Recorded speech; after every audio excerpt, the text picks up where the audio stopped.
আজকের প্রথম question, polyvalent vaccines consist of. Polyvalent vaccine তাতে কি থাকে?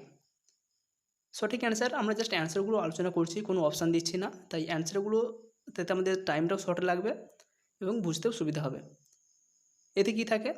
মোর স্টেন অফ সেম স্পেসিস, কোনো একটা মাইক্রো অর্গানিজমের স্পেসিস, তার যে বিভিন্ন স্টেন, সেই বিভিন্ন স্টেন দিয়ে তৈরি করা হয় পলিভ্যালেন্ট ভ্যাকসিন। যেমন উদাহরণস্বরূপ যদি বলা হয়, ধরো পোলিও ভাইরাসের যে বিভিন্ন স্ট্রেন রয়েছে, সেই বিভিন্ন স্ট্রেন দিয়ে একটিমাত্র ভ্যাকসিন তৈরি করা হচ্ছে, সেটাকে বলা হচ্ছে পলিভ্যালেন্ট ভ্যাকসিন। দ্বিতীয় নম্বর question, children who have undergone splenectomy should receive. কোনো বাচ্চা যদি স্প্লিনকে কেটে বাদ দেওয়া হয়, তাকে কোন ভ্যাকসিন দিতে হবে? এখানে সঠিক অ্যান্সার হবে অবশ্যই নিউমোকক্কাল ভ্যাকসিন। 3 নম্বর question, all vaccines at PHC level বা primary health centre level are stored in. Primary health centre লেভেলে সমস্ত ভ্যাকসিনকে কোথায় রাখা হয়? সঠিক অ্যান্সার আইসল্যান্ড রেফ্রিজারেটর, যেখানে 2 ডিগ্রি থেকে 8 ডিগ্রি সেন্টিগ্রেড টেম্পারেচার মেনটেন করা হয়। এখানে যেই ভ্যাকসিনই থাকুক না কেন আইল্যান্ডের মধ্যে রাখা হয় এবং সেখানে টোটাল বা এভারেজ টেম্পারেচার থাকে 2 ডিগ্রি থেকে 8 ডিগ্রি। এরপর কোশ্চেন রয়েছে, global immunisation programme started in. Global immunisation programme কখন শুরু হয়েছিল?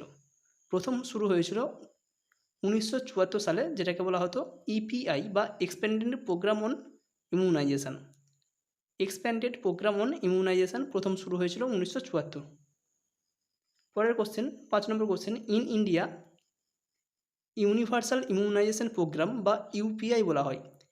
ইউনিভার্সাল প্রোগ্রাম অন ইমিউনাইজেশন বা ইউনিভার্সাল ইমিউনাইজেশন প্রোগ্রাম ইন্ডিয়াতে প্রথম চালু হয়েছিল 1985 সালে, যেখানে মাদার এবং চিলড্রেনকে বেশি প্রায়োরিটি দেওয়া হতো বা তাদেরকে ভ্যাকসিন বা ইমিউনাইজেশন দেওয়া হতো। মিশন ইন্দ্রধনুষ আমরা নামটা অনেকেই শুনেছি, যেখানে 7 কিলার ডিজিজের এগেনস্টে ভ্যাকসিন দেওয়া হতো। এটি launched by Narendra Modi PM 2014 সালে প্রধানমন্ত্রী নরেন্দ্র মোদী এটি চালু করে। এখানে যে 7টা বা 7 কিলার ডিজিজ রয়েছে, সেই 7 কিলার ডিজিজের এগেনস্টে ভ্যাকসিন দেওয়া হয়। 7 কিলার ডিজিজ কী কী রয়েছে? আমরা সবাই 6 কিলার ডিজিজটা জানি, ডিপিটি, এমটিপি, ডিপথেরিয়া, পার্টোসিস, টিটানাস এবং মিজেল, টিবি এবং পোলিও। এই হচ্ছে 6 কিলার ডিজিজ ছিল। ইন্দ্রধনুষ যেটা শুরু হয়েছে মিশন ইন্দ্রধনুষ, সেখানে আরেকটি ডিজিজকে অ্যাড করা হয়েছে, হেপাটাইটিস বি। এই যে 7টা রোগের এগেনস্টে ভ্যাকসিন দেওয়া হয়েছে সেটাকে বলা হয় মিশন ইন্দ্রধনুষ, যেটা প্রধানমন্ত্রী নরেন্দ্র মোদী 2014-তে লঞ্চ করে।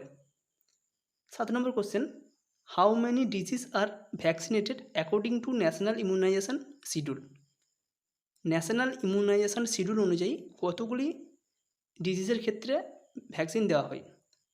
এখানে 6 কিলার ডিজিজকে মেনলি টার্গেট করা হয়েছে, তার এগেনস্টেই বা সেটা অনুযায়ী কিন্তু ন্যাশনাল ইমিউনাইজেশন প্রোগ্রাম বা শিডিউল সেটি সাজানো হয়েছিল।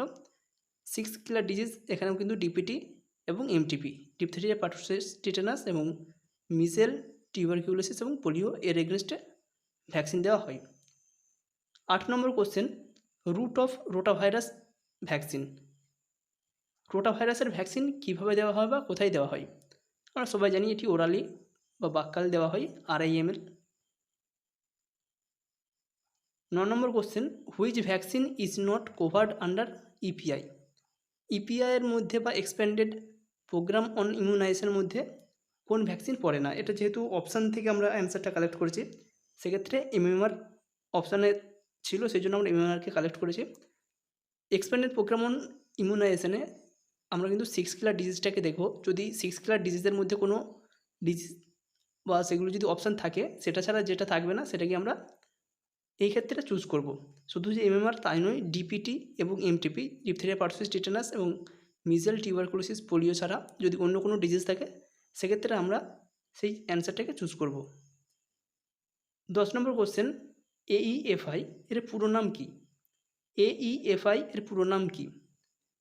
Adverse event following immunisation. কোনো বাচ্চাকে বা যে কোনো ব্যক্তিকে যখন ইমিউনাইজেশন দেওয়া হয়, তার কিছু সোয়েলিং হতে পারে, র্যাশ বেরোতে পারে, পেন হতে পারে। এই যে অ্যাডভার্স এফেক্ট বা ইভেন্ট, সেটাকে আমরা বলি অ্যাডভার্স ইভেন্ট ফলোয়িং ইমিউনাইজেশন। এটাকে ম্যানেজমেন্ট করার জন্য যখন কোনো বাচ্চাকে ইমিউনাইজেশন দেওয়া হয় সেক্ষেত্রে বাচ্চার মাকে বলতে হয় এর কী কী অ্যাডভার্স এফেক্ট হতে পারে, কী কী রিয়াকশান হতে পারে এবং তার ম্যানেজমেন্ট কীভাবে করবে, সেটা কিন্তু প্রতিটা ভ্যাকসিন দেওয়ার সাথে সাথেই বাচ্চার যিনি গার্জেন রয়েছে তাকে জানিয়ে দিতে হবে। 11 নম্বর question, vaccines given at birth, বাচ্চাকে জন্মের সময় কী কী ভ্যাকসিন দেওয়া হয়? আমরা সবাই জানি বিসিজি, হেপ বি এবং ওপিভি। বিসিজি দেওয়া হয় 0.05 ml যদি বাচ্চাকে জন্মের 24 ঘন্টার মধ্যে দেওয়া হয়। যদি 1 মাস পর বাচ্চাকে বিসিজি দেওয়া হয় সেক্ষেত্রে এটা হয়ে যাবে 0.1 ml। হেপাটাইটিস বি দেওয়া হয় 0.5 ml এবং ওপিভি দেওয়া হয় 2 drops. 12 number question, vaccine given at 6 weeks and 14 weeks, কোনো বাচ্চাকে 6 উইকস এবং 14 উইকসে কী কী ভ্যাকসিন দেওয়া হয়? পেন্টাভ্যালেন্ট, যার মধ্যে রয়েছে ডিপিটি, হেপ বি এবং haemophilus influenzae type B. Pentavalent, OPV, IPV, rotavirus এবং নতুন অ্যাড হয়েছে পিসিভি বা নিউমোকক্কাল কনজুগেটেড ভ্যাকসিন। এই যে 5টা ভ্যাকসিন রয়েছে এই 5টা ভ্যাকসিন বাচ্চাকে 6 উইকস এবং 14 উইকসে দেওয়া হয়। 13 নম্বর question, interval between DPT, OPV, hep B should be, কতদিনের একটা ইন্টারভ্যাল থাকতে হবে এই ডিপিটি, ওপিভি বা হেপ বি দেওয়ার মধ্যে? সঠিক অ্যান্সার হবে 4 উইকস। 1 মাস বা 4 সপ্তাহেরও একটা গ্যাপ থাকতেই হবে এই সমস্ত ভ্যাকসিনগুলো দেওয়ার জন্য। 14 নম্বর question, which vaccines are not to be given to a child with HIV, যদি কোনো বাচ্চা এইচআইভি পজিটিভ হয়, তার যদি CD4 সেল কাউন্ট 4000-এর কম হয়, সেক্ষেত্রে তাকে কোন কোন ভ্যাকসিন দেওয়া যাবে না? এখানে অপশান রয়েছে দেখো, যেগুলো অ্যান্সার রয়েছে। লাইভ ভাইরাল ভ্যাকসিন, যে সমস্ত লাইভ ভাইরাল ভ্যাকসিন রয়েছে যেমন OPV, measles, yellow fever, haemophilus influenza, এ সমস্ত ভ্যাকসিনগুলো দেওয়া যাবে না, কিন্তু বাচ্চাকে অবশ্যই বিসিজি দেওয়া যাবে। বিসিজি কিন্তু দেওয়া যেতেই পারে, লাইভ ভাইরাল ভ্যাকসিন বাকিগুলো দেওয়া যাবে না। 15 নম্বর question, reverse cold chain is used for, reverse cold chain কোন ক্ষেত্রে ব্যবহার করা হয়? সঠিক অ্যান্সার হবে carrying stool of polio patient from primary health centre to laboratory. যদি কোনো পোলিও পেশেন্টের স্টুল এক্সামিনেশান করা হয় সেক্ষেত্রে তার যে স্টুল কালেক্ট করা হয় সেটাকে অবশ্যই টেম্পারেচার মেনটেন করে 4 ডিগ্রি থেকে 8 ডিগ্রির মধ্যে যেন টেম্পারেচার মেনটেন করা হয়। এই টেম্পারেচারটাকে মেনটেন করে সেই স্টুল যে স্পেসিমেন সেটাকে প্রাইমারি হেলথ সেন্টারের থ্রু দিয়ে ল্যাবরেটরিতে পাঠানো হয়। এক্ষেত্রে একটা কোল্ড চেন মেনটেন করা হয়। যদি কোল্ড চেন মেনটেন না করা হয় তাহলে কিন্তু তার যে ল্যাবরেটরিতে টেস্ট করা হবে সেক্ষেত্রে ভাইরাস হয়তো মারা যাবে বা ভাইরাসের তখন অস্তিত্ব খুঁজে পাওয়া যাবে না, সেই জন্যই এখানে রিভার্স কোল্ড চেন ইউজ করা হয়। 16 নম্বর question, most appropriate age for primary immunisation against TB, DT, diphtheria, tetanus, whooping cough, measles, polio age, এই যে ভ্যাকসিনগুলো দেওয়া হয় TB, diphtheria, tetanus, whooping cough, measles, polio, এগুলি কতদিনের মধ্যে দেওয়া হবে? এর যে প্রাইমারি ইমিউনাইজেশন সেটি কতদিনের মধ্যে দিতে হয়? 0 থেকে 9 মাস। 0 থেকে 9 মাসের মধ্যেই দেওয়া হয়। মোটামুটি 6 উইকস, 10 উইকস, 14 উইকস এর মধ্যেই মোটামুটি কমপ্লিট করে দেওয়া হয়। যদি তখনও না নেওয়া হয় 9 মাসের মধ্যে যেন কমপ্লিট করে দেওয়া হয়, এটাই কিন্তু expected. 17 number question, which are the toxoid vaccine, toxoid vaccine দুটোই রয়েছে, ডিপথেরিয়া এবং tetanus. 18 number question, in cold chain temperature is maintained, cold চেনে মিনিমাম যে টেম্পারেচার মেনটেন করা হয় 2 ডিগ্রি থেকে 8 ডিগ্রি, সেক্ষেত্রে আইল্যান্ডেও 2 ডিগ্রি থেকে 8 ডিগ্রি টেম্পারেচার মেনটেন করা হয়।